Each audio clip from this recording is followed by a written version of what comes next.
In this tutorial, we'll be creating a smart list to export. The information we are specifically trying to find and export is contact's email address. What I'm going to do for my dashboard is click Contacts. Once in Contacts, I am going to create a new smart list. To the left of the smart list that appears, I will click Working Center. From there, I will find where it says Smart Lists and click the New button. Within my new smart list, I'm going to add a title and then save that. Here we have a list of the total contacts. What I'm going to do is add some filters. First, I want to find the contact specifically that are companies.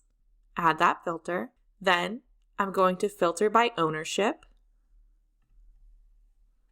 And I'm going to add another field to filter. That will be email address. What I want to do is filter email address to display contacts with emails.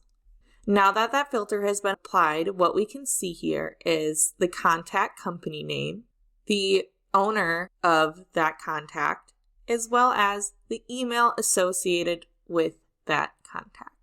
I'm going to click Save. Once I have saved this smart list, I'm able to export it. To export this list, I will find the 3 vertical dots to the right of my smart list title. I will click that and then click Export. Now, click Settings, find Data, and then click Export. Once in the Exports dashboard, you will find your exported smart list. Then you can click Download. You can see the exported information. What it shows is the contact, the company's name, as well as the contact's email address. That's it. I hope you find this helpful. For more information, see the linked article within this video.